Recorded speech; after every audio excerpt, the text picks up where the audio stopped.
the further you stray away from acceptance, I think the further you stray away from love. So yes, like that's it. Do I have to say anything else? Hi, welcome back to my channel. Okay, today I have something. It was just Valentine's Day, and before that I found this song that was like super juicy, super amazing, but also like very poetic, and it was about like love and obsession and like all that, and it just made me think so much. But I'm going to talk about love and obsession and yearning and just like what I know about the topics and just like what the song made me think about. Okay, the song is called Bladebird by this artist named Oklu. I can't stress this enough, it's so good. But basically, the lyrics are talking about how she fell in love with a bird and she's accepted that like her heart's gonna break because she can't keep the bird forever. And although she wants to, like birds, you know, have to be birds and they have to fly away. And one of the lines is like, I miss you when the wings I felt. Stop, bro. Like, I literally like, it's just actually so crazy. And I feel like love is so interesting and like, it's just so tea. There are just so many layers to anything. But anyways, one of the lines are, I miss you when the wings I fell in love with take you away again. And like that, like obsession versus love. And I feel like obsession is like the juvenile version of love. And like when you graduate and you mature, you move on to love. And that's not about owning somebody. That's just about appreciating them.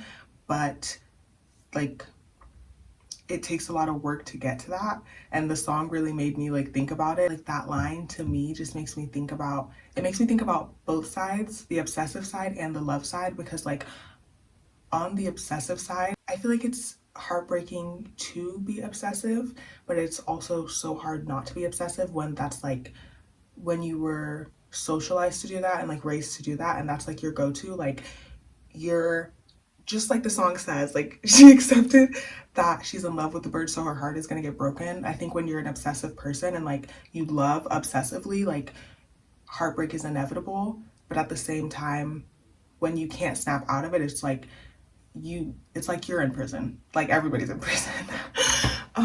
And on the love side, like what I think is more mature and is like more real is like, if you love the bird, you would understand that like the bird can't stay with you all the time because it's a bird.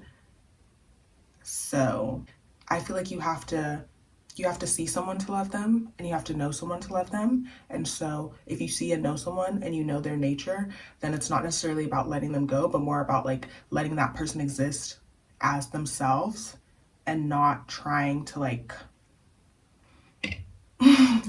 not trying to cage them, just like the bird. Like it's about just letting the bird exist and letting the bird fly away, and then like, you know, when it's there, like treasure it when it's there, and then when it flies away, like it flies away. But the like on an obsessive level, it's easy to like spiral and want to make it about yourself, like not even in a crazy selfish way, because I don't believe that like I don't believe obsession is always like outright selfish. Like end of the day it is, but at the same time, like if that's the only way you're socialized to love, or like that you know how to love, like it's not, maybe it's not at the forefront of your mind that like I'm only doing these things for myself. Maybe you just like genuinely don't know how to snap out of it, and you like don't know how else to exist. And like I just feel like there's so much I want to say on the topic, and I don't even know if I'm gonna cover everything because my mind was so like, literally the song like made me think so much, and like every line was so poetic and so beautiful, and it's just like, it's so tea. But let me try to move on. Another line in the song is basically her talking about like changing herself into a cloud, this endless cloud, so that she can stay connected to the bird forever, and the bird can fly as much as it pleases. But obviously she can't do that, and she knows that. And it's like, on a obsessive level, if you're not trying to change them, you're gonna try to change yourself so that you can go back to this like tethered existence that they just like can't escape. Like when you're obsessed with someone, you just like don't want them to escape you, and you don't want to escape them. And the whole imagery of her like trying to be the cloud, to me, like that just makes me think of like, if it's not working on the other end, like I know you're gonna fly away, then what can I change about me to make me better for you to stay, and like for you to want to be obsessed with me? Like how can I change myself so that I can just always have you. And on the mature level, I feel like I said, you love someone, you love something, you have to know them, you have to see them, and you have to accept their nature. And so it, hello. In general, you shouldn't, in general, you shouldn't have to change yourself. So you can't be the cloud.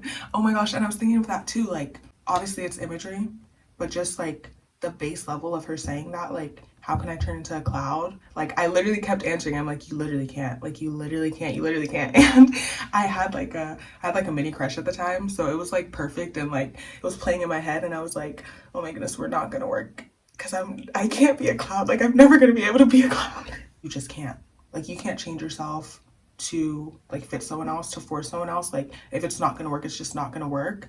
But that's like such a hard acceptance when you like deeply care about someone, and when like you think you love them, and like you think that it's like meant to be, and it's like supposed to be, and like you know. I'm Nigerian. I grew up in a pretty traditional Nigerian household, and I feel like control is so ingrained into like damn near every dynamic that like you actually can't escape it. And like not even just on a parental level, and like the whole hierarchical things of like, you know, older people and their respect and whatever, but also on a, like, I would say even, because I think the kids are even, like, womp womp, you older, but it's even.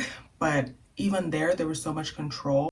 I think the idea that when you love something, you control it, I think that it was passed down. And I think growing up, I saw that a lot. I didn't see a lot of examples of like, I love you, so I'm gonna support you in whatever, or like, I love you, so I'm just gonna like let you exist. I saw a lot of examples of like, I love you, so I'm gonna protect you in this way that is control. And like, maybe somebody thinks that they are protecting somebody by controlling them, but like, you just can't. And I just feel like the biggest thing, honestly, that I've just been thinking about, like with the song, with love in general, whatever, is like, the further you stray away from acceptance, I think the further you stray away from love. So yes, like, that's it. Do I have to say anything else? Yeah, like the further you stray away from acceptance and like being honest and like just seeing the person in front of you, I think the further you stray away from love, and the more you get into like other stuff, and the more it could be like obsession or delusion or whatever, da da da. Like, if reality is not there, I don't believe that it can be love. I believe that it's like, I think it's something else. But yeah, anyways, growing up, like, my idea of love was very controlling and possessive. I felt that the biggest declaration of love that I could make growing up was to be somebody's idea of me. So if that's so tea, like, oh my goodness, this is just such a juicy topic. So if I loved someone and they thought that I was quiet, like that was their perception of me, I thought that like me being quiet and like holding myself back was me like declaring my love for them, and that was me showing them like, hey, I love you, look, I'm being like the version of me that you think exists, but it don't exist. So what's this? Okay. And like, as I've grown up and like taking a step back from like messy relationships and like relationships where I felt constrained, I feel like I have grown to know myself, and I've grown to know love in like such a different way. And an example would be me coming out to the UK. I'm studying abroad right now in the UK, holla holla holla. And I've always been super desperate to travel and like get out of America and blah blah blah. And like a younger version of me, one of my biggest like reasons not to do it would be like, leaving people would have been like such a big like reason for me not to go. And not like in the obvious way, but like in a very like, our relationships are not going to survive if I'm not there like right next to them, like doing everything, like showing up, like they're not going 10 out of 10. With me making this trip, I feel like the relationships that I have now, like everybody was so supportive, and everybody's been so like even if we know like it's gonna be hurtful being away from each other, like everybody literally is so supportive. And I feel like that has been like astounding to me, because I'll just use my sister as an example. Like, we love each other so much, and like as much as literally we would like to like be next to each other like every single second and step of the way, like as I'm exploring life and as I'm like learning about myself and like needing to distance myself, not as a not as the first reason, but as like a hello but as like a second reason. Like me going to the UK, I need to travel, so that's the first reason, but unfortunately because of that I'm distancing myself from her. But like I said, like as I've been growing up and like discovering myself and like branching out and like doing all these things, she's always so supportive and she's always like prioritizing, like seeing me, seeing how much I need to grow, and like not trying to just like force me to stay just so we can both be comfortable. Like just real as hell. She just real as hell. Okay, bro.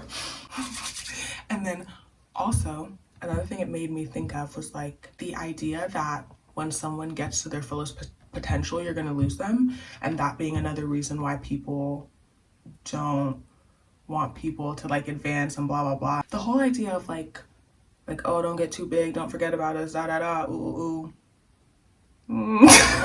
Like hold on, I feel like if you love someone, like you should want them to have everything they want in life and more. Like I just feel like it's so, I feel like it's so serious. Like love is so serious, you guys. Like I feel like it's so serious. I feel like it's so undeniable. I feel like it's so pervasive. I feel like it's so like you cannot hide love at all. You cannot like hurt someone that you truly love and see and understand. And so this idea that like that's probably rooted in insecurity, that if you love someone and they're super talented or da da da and they want to, you know, they want to be a bird, they want to fly, but you're like, no, because then you're going to go away from me.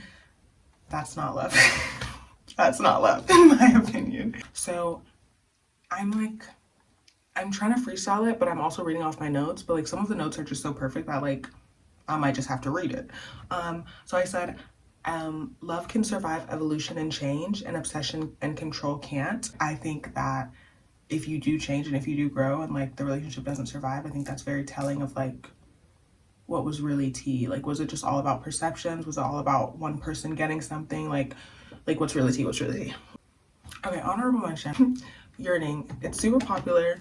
I'm about to look up the word right now so I can be clear. Yearning is an intense, often painful longing or deep emotional desire for someone or something, frequently involving items, people, or experiences that are difficult to attain or in the past. I feel like everybody is getting excited over yearning, but yearning doesn't actually signify that anything gets done. So like someone can yearn for you and like walk in every room and see you and be desperate and be like, damn, she's everything, and never speak to you, and they're still a yearner and they're still yearning. So like I've literally just been thinking about this and I'm like, y'all do realize like yearning is damn near nothing, right? Like it's a cute concept, but logistically, like you can yearn and like never and never like and never go for it. Yeah, I was just thinking about how I feel like yearning is like, it's like below base level. Like I would hope you're yearning. Like I get the intense want, I guess that's exciting, but like I said, someone can still yearn and do nothing. And I feel like yearning is a prerequisite for relationships, romance, dating, bedroom activity. Yeah, so I just like, I don't know, like why would you not go for something you want? Hello? But yeah, those are my thoughts. Love, obsession, yearning.